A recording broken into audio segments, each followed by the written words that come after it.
اعوذ باللہ من الشیطان الرجیم بسم اللہ الرحمن الرحیم السلام علیکم ورحمۃ اللہ وبرکاتہ۔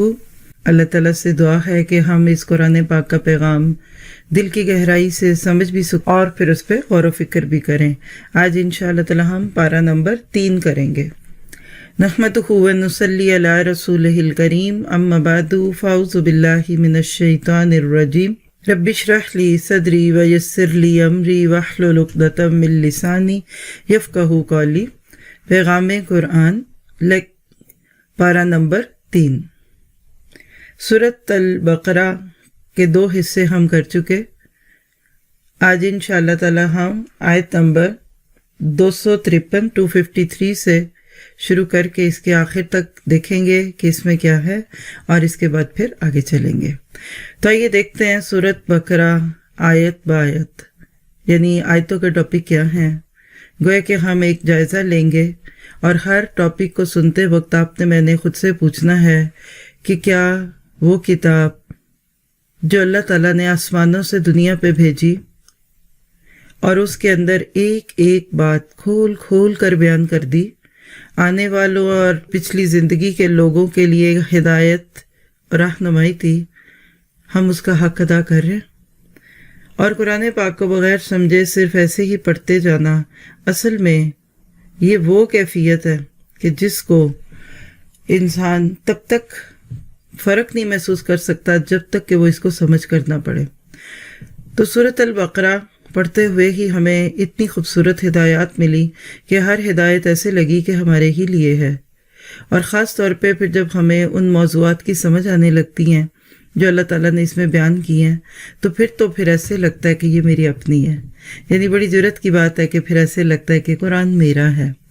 تو کیسے میرا ہے؟ مثلاً دیکھیے آیت 253، اس میں اللہ سبحانہ تعالیٰ نے بتایا انسان مجبور محض نہیں ہے، یعنی رسولوں کے ساتھ لوگوں کے تعلق کا ذکر کرتے ہوئے تلک الرسل فضلنا بعضهم علی بعض منہم من کلم اللہ، آخر میں جو اختلافات کی بات کی گئی تو اس میں بتایا کہ عقل اللہ نے انسان کو دی ہے، لیکن ولیکن اختلاف کرتے ہوئے علم کے بعد بھی انسان جھگڑوں میں پڑا رہے تو یہ بد نصیبی ہے۔ پھر آیت 254، آخرت کی نجات کے لیے چور دروازوں کی نفی۔ آخرت کی نجات انسان کا گول ہے، لیکن بعض دفعہ جب علم نہیں ہوتا تو لوگ کچھ ادھر ادھر سے جھانک کر اس کے اندر کچھ خلل کر لیتے ہیں۔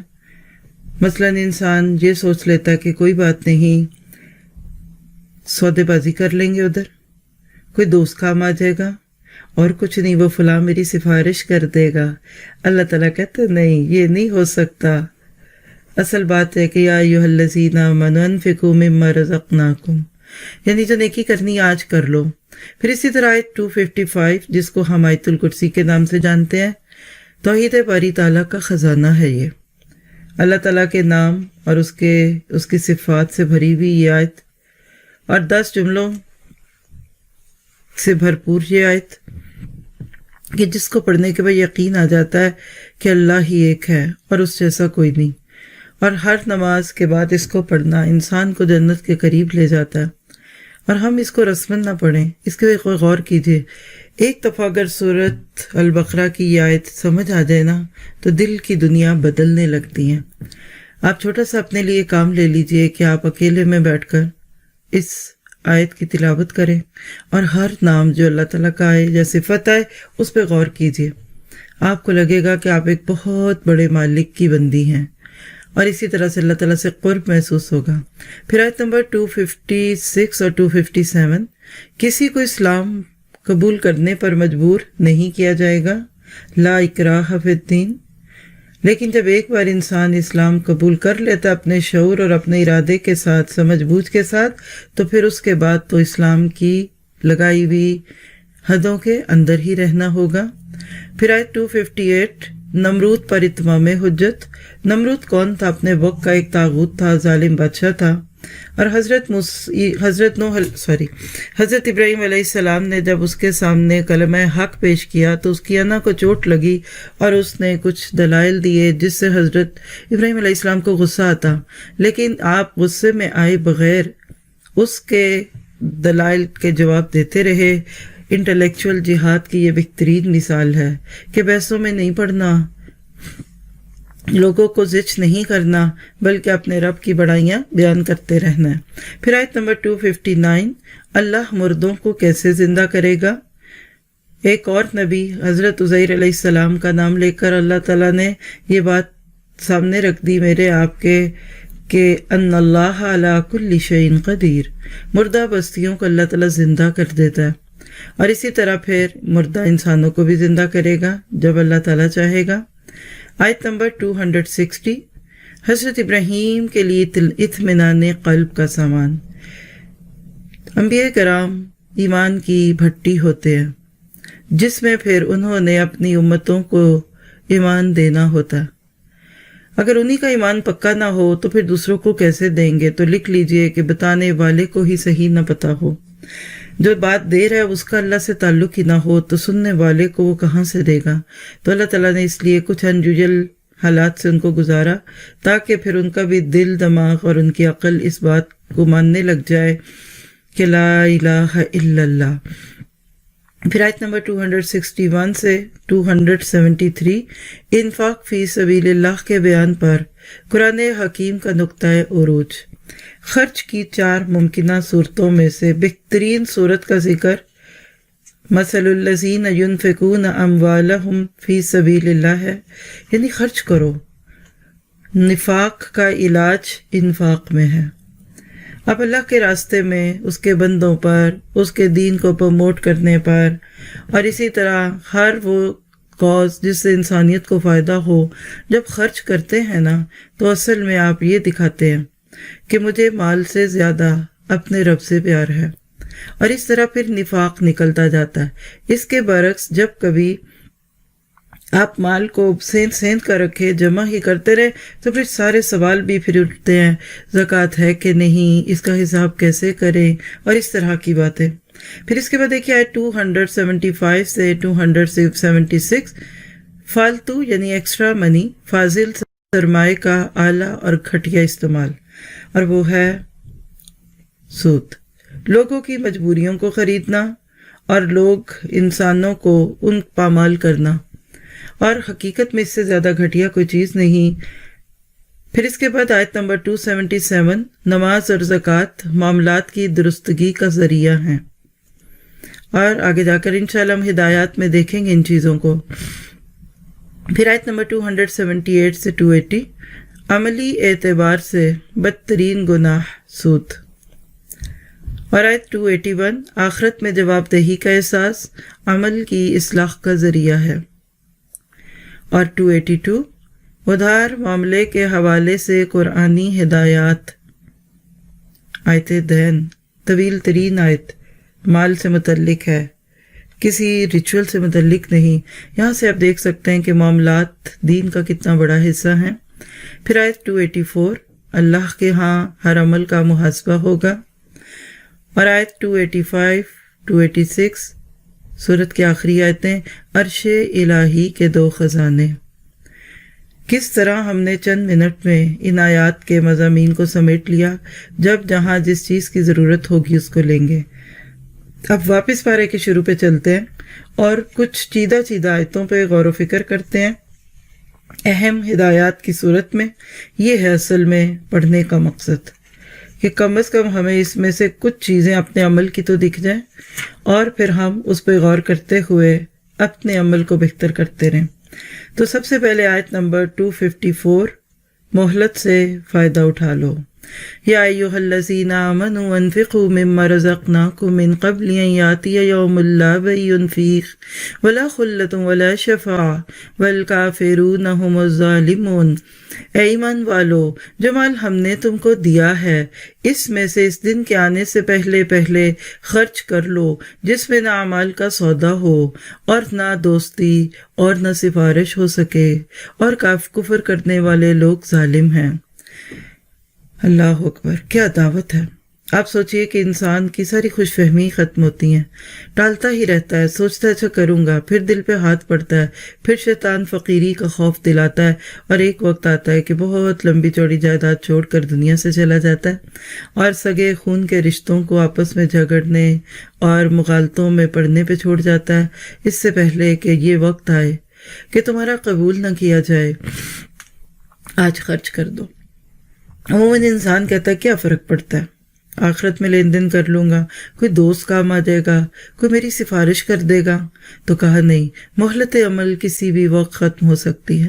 کیوں ڈیلے کرتے ہو، کیوں ڈیلی ڈیلی کرتے ہو، کیوں نیکیوں کے معاملے میں پوسٹ پون نیکیوں کا تمہارا نظریہ ہے، اور آخرت کی تیاری نہ کرنا عملی اعتبار سے کافرانہ روش ہے۔ جو انسان آخرت کے بارے میں جانتا بھی ہو، مانتا بھی ہو، لیکن اس کا عمل نہ بدلے، اس کی نیکیوں کی طرف بھاگ دوڑ نہ بڑھے فاستبقوا الخیرات کی صورت میں، اور گناہوں کو دیکھ کر وہ ہینڈ بریک نہ لگائے، تو مان لیجئے پھر اس سے بڑا آخرت کا منکر کوئی نہیں۔ آپ نوٹ کر لیجئے یہاں ایسے لوگوں کے لیے کافر کا لفظ آیا، تو اللہ تعالیٰ اس چیز کو روکتے ہیں۔ پھر جھوٹی سہاروں کی، یعنی جھوٹ سہاروں کی نفی، بہت سارے جھوٹے سہارے ہیں، وہ کرنی والا، وہ پلو پکڑ لیں گے اس کا، وہ بچانے والا، وہ مشکل کشا، وہ دستگیر، اللہ تعالیٰ ساری خوش فہمیاں دور کرتے ہیں۔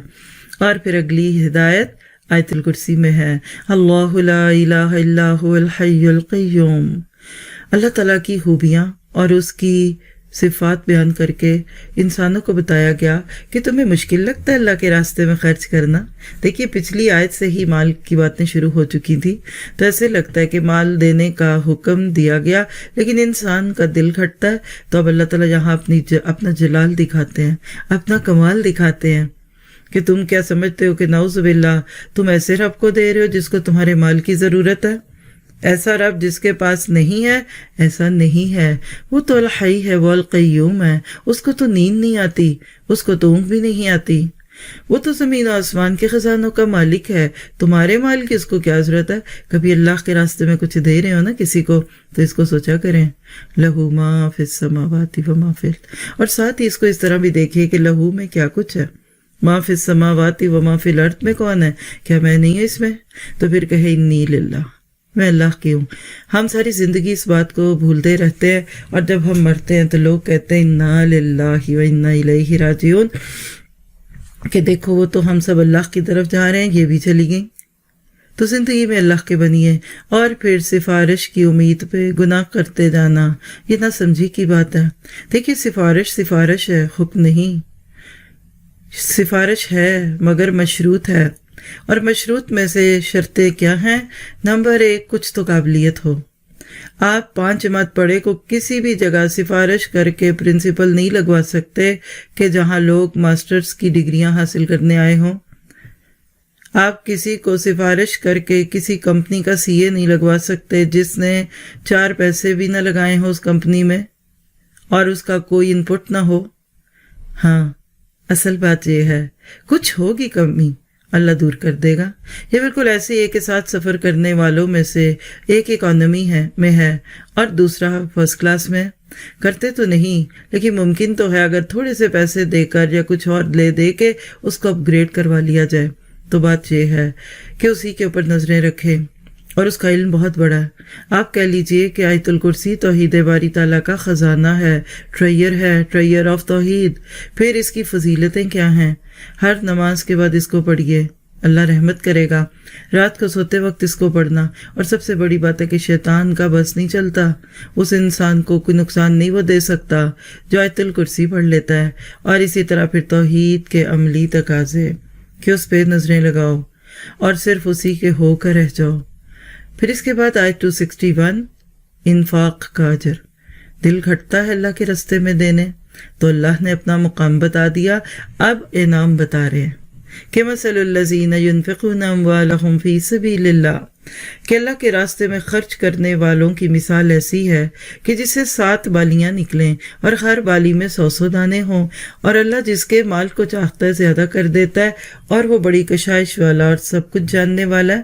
یعنی ایک فصل سامنے لا کر انسان کو شوق بھی دلایا گیا، رغبت بھی دلائی گئی کہ آج یہاں دیا ہوا ایک، کل وہاں 700، 7,000، 70,000، اور اللہ واللہ یضاعف لمن یشاء ہے، تو کیوں گھبراتے ہو؟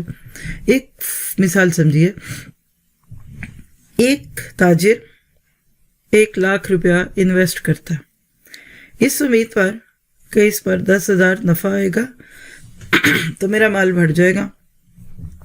اس مال کے خرچ کرنے میں اور کسی سے 1 لاکھ ادھار مانگنے میں، یا کم اور کچھ نہیں تو معافی کر دو، ڈونیٹ کر دو مجھے 1 لاکھ، دینے والے کے دل پر جو بوجھ پڑتا ہے اس کا فرق کیا؟ صاف ظاہر ہے کہ پہلی صورت میں تاجر کو پتا ہے کہ یہ میں دے نہیں رہا، لے رہا ہوں، دس از انویسٹمنٹ۔ تو اپنے لیے بھی ایک بات لکھ لیجئے، اللہ کے راستے میں دینا اس وقت بہت آسان ہوتا ہے جب آپ کہتے ہیں میں اس کو انویسٹ کر رہا ہوں، آج جہاں دوں گی کل وہاں ملے گا۔ تو انفاق فی سبیل اللہ کرنے کے لیے دل کھولنا پڑتا ہے۔ اس کا یقین رکھیے کہ آج یہاں جو دے رہی ہوں، آخرت کی بیلٹ پہ میرا وہ لگیج، وہ میرا مال، وہ میرا خرچ موجود ہوگا۔ اور پھر صدقہ اور قرض حسن دینا، یہ تو اور بھی خوبصورت بات ہے، ثواب میں اضافہ ہوگا۔ شرط کیا ہے کہ خلوص ہو، اور کن حالات میں دیا۔ نیکی اپنی اصل کے اعتبار سے رنگ بدلتی رہتی ہے۔ مشکل حالات میں کی ہوئی نیکیاں آخرت میں زیادہ اجر دیں گی، خلوص دل سے کی ہوئی نیکیاں اجر دیں گی۔ اسی طرح سے معاشرے کا ٹرینڈ کیا تھا، تمہاری شاکلہ کیا تھی، تنگ دل تھے کہ کھلے دل تھے، ہر ایک کی کیفیت فرق ہے۔ کسی کو صبح سونا مشکل لگتا ہے، کسی کو صبح جاگنا مشکل لگتا ہے، تو کیا دونوں کو فجر کا ایک ہی اجر ملے گا؟ کیا دونوں کو فجر کی نماز کے بعد جاگنے کا تاکہ سورج نکل آئے اور میں اس سے فائدہ اٹھاؤں ایک ہی طرح کا اجر ملے گا؟ نہیں۔ تو کیا پتہ چلا کہ آپ اور میں اپنے حالات کو دیکھیں کہ ہمارے حالات کیسے ہیں، اور کبھی یہ نہ کہا کرے کہ حالات بڑے برے ہیں۔ دیکھیے، حالات اور حالت دونوں کا بڑا گہرا ربط ہے۔ ہماری حالت جیسی ہوتی ہے نا، ویسے ہی ہمارے حالات ہو جاتے ہیں۔ پھر آگے دیکھیے آیت 264، اس میں ایک ہدایت چھپی ہوئی ہے کہ انفاق کیسے ضائع ہوتا ہے۔ کبھی آپ نے کسی کی لگی لگائی کھیتی میں آگ لگتی دیکھی؟ کسی کی فیکٹری، کسی کے کاروبار کو نیچے آتا دیکھا؟ اسی کو سمجھیے کہ دیا تو تھا لیکن آگ لگ گئی۔ اور وہ کون لوگ تھے؟ یا ایھا الذین آمنوا لا تبطلوا صدقاتکم بالمن والأذى 264، یعنی دینے کے بعد احسان جتلانا، ایذا دینا، اس سے مال ضائع ہو جاتا ہے۔ اور تیسری چیز لوگوں کو دکھاوے کے لیے دینا، اور چوتھی بات اللہ کے نام پر نہیں کرنا خرچ، یعنی آخرت میں اجر ملنے کی امید نہیں، دنیا کے لیے۔ اب دیکھیں اس ایک آیت میں 4 جڑی بوٹیاں ہیں جو ہماری نیکیوں کی اور انفاق فی سبیل اللہ کی فصل کو ضائع کرتی ہیں۔ یہ دیمک ہے۔ کبھی بھی ان چیزوں سے اپنے آپ کو آلودہ نہ کیجیے۔ احسان جتلانا تو دور کی بات، ماسی کو دیے پیسے اور ذرا ایک چھٹی کی اگلے دن کہا دیکھا پیسے لے کے بھاگ گئی، ہے ہی نہ شکرے، ہے ہی نمک، پتہ نہیں کیا کچھ، اتنے سخت لفظ لوگ بول دیتے ہیں بعض اوقات کہ زبان پہ نہ آئے۔ پھر دکھاوا، شہرت، کیمروں کے سامنے کھڑے ہو کر غریبوں کی عزت کو پامال کرنا، اور پھر بعد میں اسی کی وجہ سے زیادہ کام لینا، یہ سب کچھ ہے۔ تم وہی ہے جو ہمارے ٹکڑوں پہ پلے۔ تو کیا پتہ چلا کہ انفاق کی حفاظت ضروری ہے۔ یہ بالکل ایسے ہی ہے جیسے ہم ہر چیز کی حفاظت کرتے ہیں، ہم اپنی قیمتی چیزیں کھول تو نہیں آتے کہ بعد میں جو مرضی خراب کر دے۔ پھر اسی طرح احسان جتانے اور تکلیف دینے سے انفاق ضائع ہو جاتا ہے۔ تو آج کے بعد کبھی کسی کو جتلانے کو دل چاہے، اندر خارش ہوتی ہے، شیطان جو ہے نا وہ کہتے ذرا کہو نا، بتاؤ نا اس کو، سب کو بتاؤ وہ کل کیا کیا تھا، وہ میں اتنی مدد نہیں کی رشتہ دار کی، ہاں ہم کر رہے ہیں، فلاں کر رہا ہے۔ تو اس طرح کی کیفیات سے اپنے آپ کو بچانے کی ضرورت ہے۔ اور اس کے بعد پھر آیت 268، رحمان اور شیطان کی دعوت۔ الشیطان یعدکم الفقر ویامرکم بالفحشاء واللہ یعدکم مغفرۃ منہ وفضلا اور دیکھنا شیطان کا کہنا نہ ماننا، وہ تمہیں تنگ دستی کا خوف دلاتا ہے اور بے حیائی کے کام کرنے کو کہتا ہے، اور اللہ تعالیٰ تم سے اپنی بخشش اور رحمت کا وعدہ کرتا ہے، اور اللہ تعالیٰ بڑی کشائش والا اور سب کچھ جاننے والا ہے۔ اللہ تعالیٰ کہتا ہے دو، شیطان کہتا ہے روک لو۔ جب روک لیتے ہیں اس کے کہنے پہ، کہتا ہے دیکھو دے دو گے تو فقیر ہو جاؤ گے، ابھی ضرورتیں کتنی ہیں، دیکھا نہیں بچے چھوٹے ہیں، کل بڑے ہوں گے، کیا کرو گے، جمع کرو، ان کے نام پہ کوئی پلاٹ لے لو، اور یہ وہ۔ تو شیطان تنگ دستی کا خوف دلاتا ہے، اور جب بہت سارا مال جمع ہوتا ہے ہماری ضرورتوں سے زائد تو کہتا ہے اب خوشیوں پہ نہیں لگانا، انہی بچوں کے لیے تو جمع کیا تھا، لو شادی کوئی بار بار ہوتی ہے پھر دیکھی جائے گی، اور اس طرح سے پھر اس مال کو فحش میں لگاتا ہے، کبھی گھروں میں فحش دیکھنے کے لیے اور کبھی اپنی سوشل لائف میں فحش کو لانے کے لیے۔ اس کے برعکس اللہ کا وعدہ بس دو چیزوں کا ہے کہ میں تمہارے گناہ معاف کر دوں گا۔ صدقہ اللہ کے غضب کی آگ کو بجھاتا ہے، ہماری جو کمیاں بیشیاں ہوتی ہیں، جو ہمارے گناہ ہوتے ہیں، اس آگ کو صدقہ جلا دیتا ہے، اور ساتھ ہی ساتھ اللہ کا فضل، اللہ تمہارے حق سے زیادہ دے گا، ایکسٹرا دے دے گا۔ تو رحمان مغفرت اور فضل کا وعدہ دیتا ہے۔ اب ہم میں سے ہر ایک کو اختیار ہے، اللہ تعالیٰ کے وعدوں پہ یقین کر لے یا پھر شیطان کے وعدوں پہ یقین کرے، اور یاد رکھیے کہ قیامت کے دن شیطان تو پیچھے ہٹے گا۔ آپ سورۃ ابراہیم میں پڑھیں گے 13 پارے میں کہ وہاں جا کر صاف مکر جائے گا، وَلَا فَلَا تَلُومُونِ لُومُوا أَنفُسَكُمْ، تو مجھے کیوں ملامت کرتے ہو، خود کو ملامت کرو، میں تو ایک دعوت دیتا تھا، انی دعوتہم، بس وہ تو ایک جھوٹا فریبی دعویٰ تھا، تم نہ مانتے، تم نے اللہ کی پکار پہ لبیک کیوں نہیں کہا۔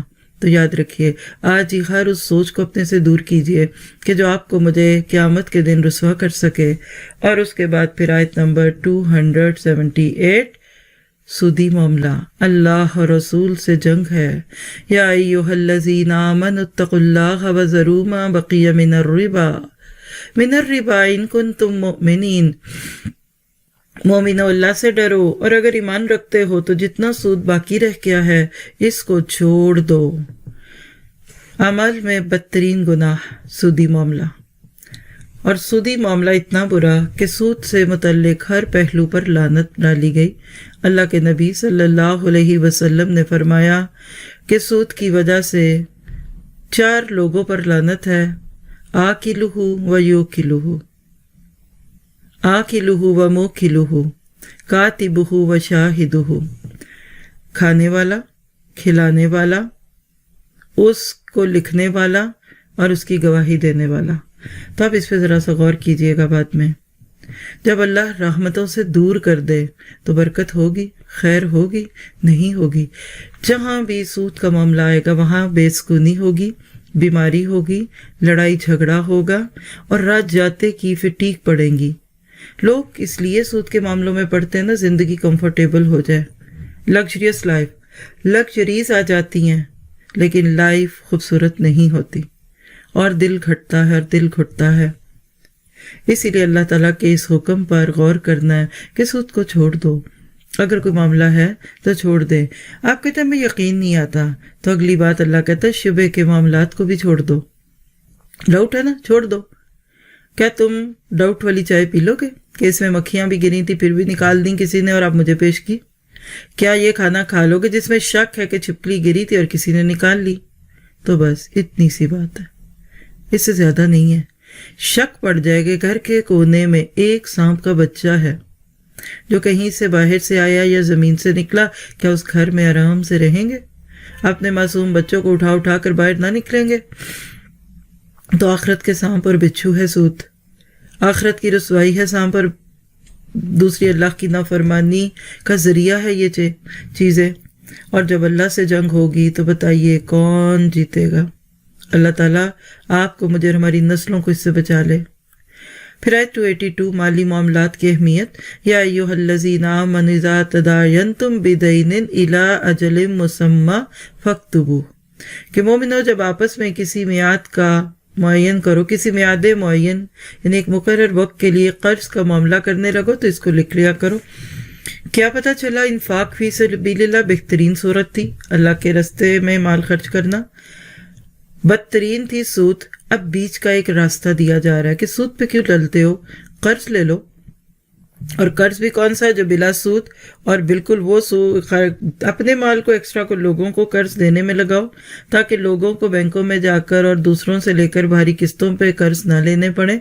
لیکن اس میں بھی شرط ہے، لکھو کب دو گے۔ سگا بھائی اور بہن بھی معاملہ کر رہا ہو نا تو لکھیے، گواہ مقرر کیجیے، اس لیے کہ لکھی ہوئی بات گواہ ہوتی ہے۔ بعد میں چھوٹی چھوٹی باتیں مغالطہ پیدا کرتی ہیں، دل کھٹے ہوتے ہیں، میں نے تو یہ کہا تھا، میں نے تو یہ سمجھا تھا۔ اور چھوٹی بھی لکھو بڑی بھی لکھو، تمہاری معاملات کی اہمیت بھی ہے اور قرض کی نزاکت بھی ہے۔ لکھنا اور گواہ بنانا، یہ دو شرطیں ہیں۔ مفسرین تو یہاں تک کہتے ہیں کہ اگر یہ دو شرطیں پوری نہ کی اور کسی کو قرض دے بھی دیا تو اجر نہیں ملے گا۔ اجر کب ملے گا؟ ایسے لکھ دیا کرے 1 مہینے بعد، کیا فائدہ ہوگا؟ ہر دن اتنا مال صدقہ کرنے کا اجر ملے گا، اور جب وہ مدت گزر جائے گی تو پھر اس سے دگنا روز خرچ کرنے کا اجر ملے گا۔ یہ بات ہمیں حدیث سے معلوم ہوتی ہے، تو کتنا پیارا اجر ہے۔ ہم صرف چھوٹی چھوٹی باتوں کی وجہ سے اس کو چھوڑ دیتے ہیں۔ اللہ تعالیٰ ہم سب پہ رحم کرے۔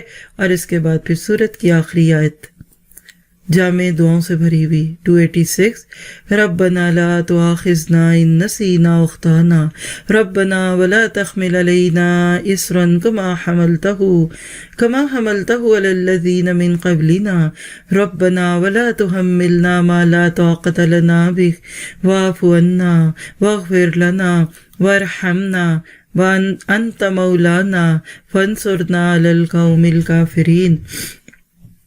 اپنے دامن پہ جھانک کر، گناہوں سے آلودہ جسم کو دیکھ کر انسان تڑپ پڑتا ہے رب کے سامنے۔ اس صورت کو پڑھنے کے بعد جب اتنے احکامات پتہ چلے، اتنے ڈوز اور ڈونٹس معلوم ہوئے، تو ایک دم تڑپ کے دعا کرتا ہے انسان، اے پروردگار اگر ہم سے بھول یا چوک ہو گئی ہو تو ہم سے مواخذہ نہ کیجیو۔ اے پروردگار ہم پر ایسا بوجھ نہ ڈالنا جیسا کہ آپ نے ہم سے پہلے لوگوں پر ڈالا تھا، اور اے پروردگار جتنا بوجھ اٹھانے کی ہم میں طاقت نہیں اتنا ہمارے سر پر مت رکھیے، اور اے پروردگار ہمارے گناہوں سے درگزر کیجیے اور ہمیں بخش دیجیے اور ہم پر رحم فرمائیے، اور تو ہی ہمارا مالک ہے اور ہم کو کافروں پر غالب فرما۔ اللہ اکبر، کیا خوبصورت بات تھی۔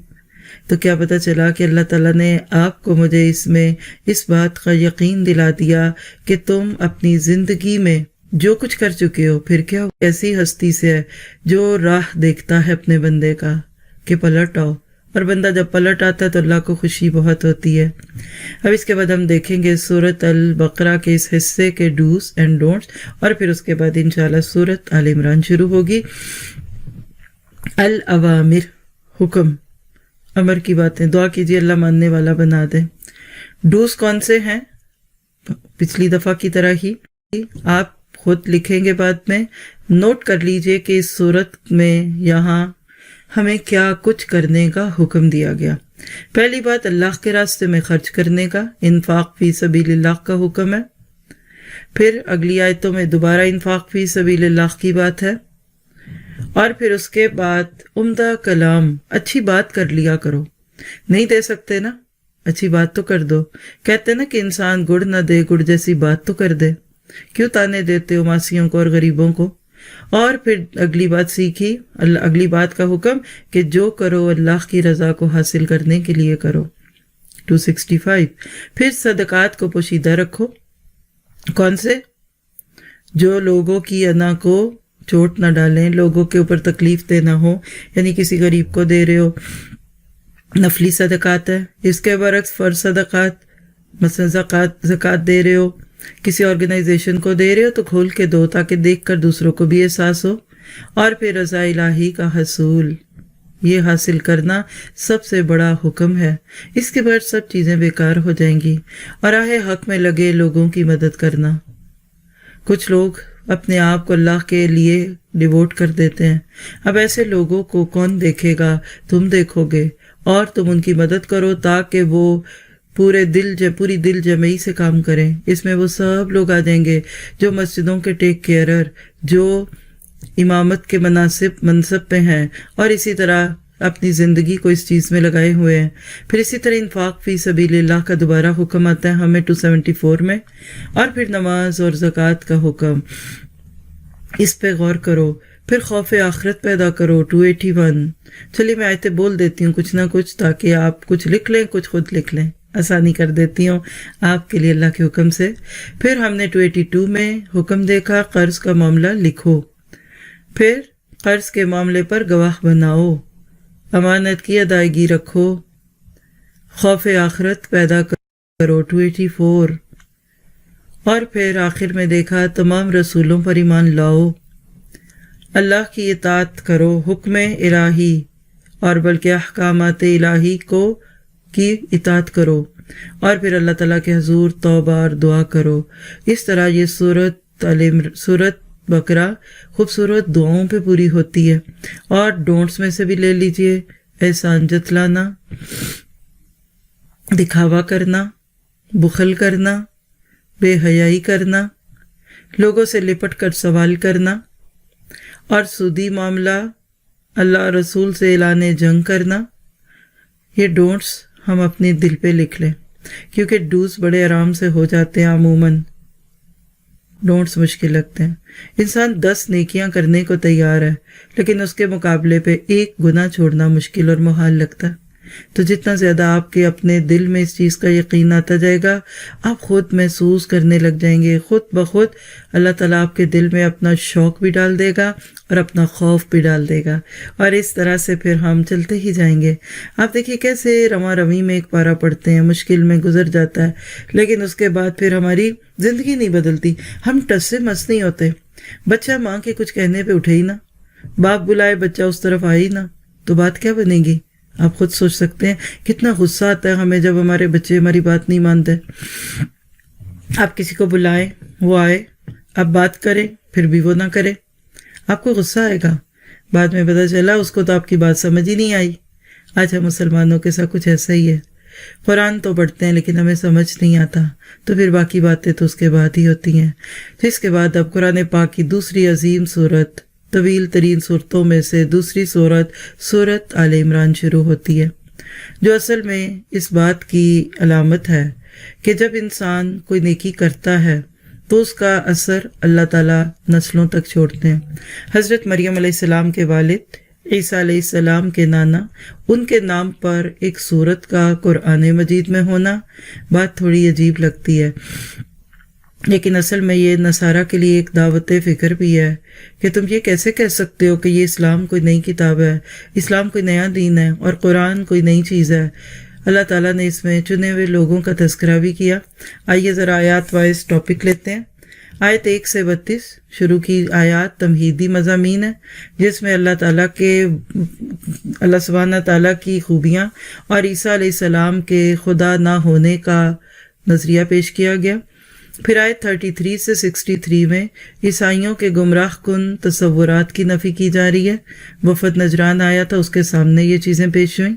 پھر آیت نمبر 64 سے 101 تحویل امت کا مضمون ہے کہ امتیں جب بدلتی ہیں تو کیا حالات بن جاتے ہیں، کیسے ایک کی جگہ اللہ دوسرے کو سامنے لے آتا ہے. اور پھر آیت 102 سے 120 اہل ایمان کے لیے جامع ہدایات اور اہل کتاب کی مسلمانوں سے دشمنی کا ذکر ہے. اللہ کرے مسلمان ان ہدایات کو سمجھنے کے قابل ہو جائیں تاکہ اپنے دشمن اور دوست کا فرق کر سکے. پھر آیت نمبر 121 سے 180 طویل تبصرہ ہے غزوہ احد کے حالات پر کہ غلطیوں سے سیکھو، شکست سے سیکھو. فتح سے سیکھنا نہیں، شکست سے. آپ دیکھیے کہ فتح کے آداب اور ہوتے ہیں، شکست کے آداب کوئی اور ہوتے ہیں. تو غزوہ احد میں اپنی ہی کچھ خطاؤں اور کچھ کمیوں کا تذکرہ ادھر کر کے، یعنی کچھ ایسی چیزوں کا تذکرہ کیا گیا کہ جو بشری تقاضے سے ہوئیں لیکن بعد میں پھر اصلاح کر لی گئی. آیت 181 سے 200 اہل کتاب کے گمراہ کن تصورات کی نفی اور اہل ایمان کے لیے اہم ہدایات. کتنا پیارا ہے اللہ کا کلام. آپ سوچیں تو اس چیزوں کو دیکھ کر آپ واقعی محسوس کرتے ہیں کہ کیا یہ خوبصورت ہے. تو یہ بڑے بڑے مضامین ہیں جو ہم سورۃ آل عمران میں پڑھتے ہیں. آپ کہہ لیجئے کہ ٹاپک وائز تو یہ ایک بہت ہی خوبصورت سی ترتیب تھی. اور اگر آپ سورۃ آل عمران کا جائزہ لیتے ہیں ذرا ایک کہہ لیجئے کہ برڈ آئی ویو میں اور کلوز سرکٹ سے، زوم ان اور زوم آؤٹ کی مثال سامنے رکھیے تو پھر کیا نکلتا ہے اندر سے؟ پہلی 6 آیتیں 1 to 6 ذات صفات باری تعالیٰ کا بیان ہے، تو رب کیا ہے اور کیا نہیں ہے۔ پھر آیت 7 to 9 فتنہ پیدا کرنے والوں کا طرز عمل کیا ہوتا ہے، شبے کی چیزوں میں پڑے رہتے ہیں اور عمل کے لیے وقت ہی نہیں ملتا۔ پھر آیت 10 سے 13 کفار کے لیے وعید ہے کہ دیکھ لو آج جو کرو گے کر لو، لیکن پھر کل انجام کے تم خود ذمہ دار ہوگے۔ پھر آیت نمبر 14 سے 17 دنیا بمقابلہ آخرت، یہ لینا ہے تو ادھر کے لیے کوشش کر لو، صرف یہ لینا ہے تو بھی دیکھ لو، اور اگر دونوں لینی ہے تو کیا کرنا ہوگا۔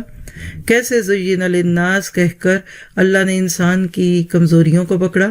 پھر آیت نمبر 18 اللہ کی شان نے خاص، اللہ تعالیٰ کی خاص شان کا ذکر ہے، اور وہ ہے قیام عدل، کہ اللہ تعالیٰ کیسے گواہیاں دیتا ہے اس دنیا میں۔ پھر اسی طرح آیت نمبر 19 ان الدین عند اللہ الاسلام، اللہ کے نزدیک دین صرف اسلام ہے۔ اور آیت 20 اسلام کا راستہ ہی ہدایت کا راستہ ہے، پوری کائنات کا دین اسلام ہے۔ آیت 21 سے 25 اہل کتاب کے جرائم، اور آیت 26 سے 27 اللہ کی عظمتوں کا بیان، اور آیت 28 مومن کافروں کو مومنین کے مقابلے میں دوست نہ بنائیں۔ آیت 42 سے 44 حضرت مریم علیہ السلام کی تمام جہان کی عورتوں پر فضیلت، اور آیت 45 سے 49 حضرت عیسیٰ علیہ السلام کی معجزانہ ولادت اور ان کے معجزات، اور آیت 50 سے 54 حضرت عیسیٰ علیہ السلام کو دعوت، یعنی حضرت عیسیٰ علیہ السلام کی دعوت اور بنی اسرائیل کا رد عمل، رسپونڈ کیا کیا بنی اسرائیل نے عیسیٰ علیہ السلام کی پکار پہ۔ اور آیت 55 سے 58 حضرت عیسیٰ علیہ السلام کا آسمان پہ اٹھایا جانا، یعنی رفع آسمانی، اور آیت 59 سے 63 حضرت عیسیٰ علیہ السلام کی مثال حضرت آدم علیہ السلام کی طرح ہے، یعنی اگر عیسیٰ کو بیٹا مانتے ہو تو پھر آدم کو بھی ماننا پڑے گا، کیونکہ ان کی تو ماں بھی نہیں تھی۔ پھر آیت 64 سے 68 اہل کتاب کے لیے دعوت، اور 69 سے 71 اہل کتاب کی مسلمانوں سے دشمنی۔ آیت 72 سے 74 شعوری منافقت، اہل کتاب کی سازش، اور 75 سے 77 اہل کتاب میں نیک لوگ بھی ہیں، اور آیت 78 یہود کا اللہ کی کتاب میں تحریف کرنا۔ آیت 79 اور 80 نبی کے لیے امکان نہیں کہ وہ شرک کی تعلیم دے، وہ تو شرک کو مٹانے کے لیے آتے ہیں اور بھیجے جاتے ہیں۔ آیت 81 سے 82 انبیاء کرام سے عہد خاص، جس میں اللہ کے نبی صلی اللہ علیہ وسلم کو ماننے کا اور ان کو فالو کرنے کا حکم تھا۔ پھر آیت 83 پوری کائنات کا دین اسلام ہے، اور آیت 84 ہر نبی پر ایمان لانا ضروری ہے۔ 85 to 91 اسلام کے سوا اور کوئی دین قابل قبول نہیں۔ تو پارے کے آخر تک یہ بتا دیا کہ آج بھی اور قیامت کے دن بھی ایک ہی کرنسی قبول ہوگی، اور وہ اسلام ہوگا۔ کیسے ایک انسان ان چیزوں کے اوپر غور کرتے ہوئے اللہ تعالیٰ کی طرف بچتا ہی جاتا ہے، اور اسی طرح سے پھر آیت 29 سے 30 اللہ تعالیٰ انسان کے ظاہر و باطن سے واقف ہیں۔ آیت 31 اللہ کی محبت اتباع رسول صلی اللہ علیہ وسلم سے حاصل ہوگی۔ آیت 32 اطاعت رسول صلی اللہ علیہ وسلم سے اعراض کفر ہے، اور آیت 33 سے 36 آل عمران پر عنایت ربانی، یعنی اللہ کی کیا کیا عنایات ہوئی اس خاندان پہ، اور آیت 37 سے 41 حضرت عیسیٰ علیہ السلام کی معجزانہ ولادت۔ چلیے چند ہدایات لیتے ہیں اپنے عمل کی نیت سے، چیدہ باتیں۔ تو آیت نمبر 7 میں جو پیغام ہے وہ کیا ہے کہ آیات قرآنی کی 2 اقسام، آیتیں بھی دو قسم کی تو لوگ بھی دو قسم کے. آیتیں کون سی ہے؟ محکمات، حکم والی، عمل والی، یا ایھا الذین آمنوا سے شروع ہونے والی، اسی پہ غور کرنا چاہیے. اور دوسری متشابہات، مثلا شروع کی آیتیں جس میں آپ کہہ لیجئے کہ لوح قرآنی کے نام پر کیا چیزیں ہوتی ہیں جس کو آپ کہہ سکتے ہیں کہ غور کرنے سے بھی معنی نہیں سمجھ آتے، شبہ ہوتا ہے. اللہ تعالیٰ کی صفات، آخرت کے بارے میں کچھ باتیں. آپ دیکھیے کہ اللہ نے 2 جہان بنائے ہیں. اس جہان میں جو چیزیں نا یہ حکمی آیتیں، اس پہ عمل کرنا چاہیے، غور بھی اس پہ کیجیے، اپنا محاسبہ بھی اسی پہ کریں. باقی جو آخرت سے متعلق اور علم غیب سے متعلق باتیں ہیں اس کے بارے میں بس یہ کہہ دیجیے کہ یہ میرے رب کی طرف سے ہے. تو محکمات اور متشابہات کا فرق. اور اہل ایمان کا رویہ کیا ہے کہ سب پر ایمان لاتے ہیں لیکن توجہ محکمات پر رکھتے ہیں. اور اہل باطل، کجی والے دل، زیغن والے دل رکھنے والے کیا کرتے ہیں؟ متشابہات پہ توجہ رکھتے ہیں. اصحاب کہف کے کتے کا نام کیا تھا اور وہ کتنے تھے اور کیا کچھ. اس کے بعد آیت نمبر 14 سے حب دنیا کا اشارہ ملا کہ زین للناس حب الشہوات. کیا پتہ چلا کہ دنیا عارضی ہے اور آخرت دائمی ہے. دنیاوی اسباب کو درست انداز سے استعمال کر کے آخرت میں مفید بنایا جا سکتا ہے. تو کہہ لیجئے کہ دنیا کی چیزوں کو کموڈیٹی بنانا ہے، کیپٹل بنانا ہے تاکہ اس سے پھر آخرت میں مزید حاصل کر سکے. اور پھر اس کے بعد آیت نمبر 19، اسلام نظام زندگی ہے. ان الدین عند اللہ الاسلام، یعنی دین تو اللہ کے نزدیک بس اسلام ہی ہے. تو اسلام ریلیجن نہیں ہے، یہ تو کوڈ آف لائف ہے. اور اللہ کے ہاں صرف اسلام ہی دین کے طور پہ قبول ہوگا کیونکہ یہ اصل ہے. ہر حکومت اصلی نوٹ ہی قبول کرتی ہے نا. نقلی نوٹ کو بنا کر لے جائے، خوش ہوگی کہ چلو تم نے ہمارا پرابلم حل کر دیا؟ نہیں، جیل میں ڈال دے گی. تو ایسے لوگوں کو بھی اللہ جہنم کی جیل میں ڈال دیں گے جو اسلام کے مقابلے میں نقل شدہ ادیان پیش کرتے ہیں. پھر اس کے آیت نمبر 28، دوستی کا معیار کیا ہے؟ لا يتخذ المؤمنین الکافرین اولیاء من دون المؤمنین. مومنوں کو چاہیے کہ مومنوں کے سوا کافروں کو دوست نہ بنائیں، اور جو ایسا کرے گا اس سے اللہ کا کچھ عہد نہیں. تو کیا پتہ چلا کہ اہل ایمان کی دلی دوستی صرف مومنین سے ہی ہو سکتی ہے.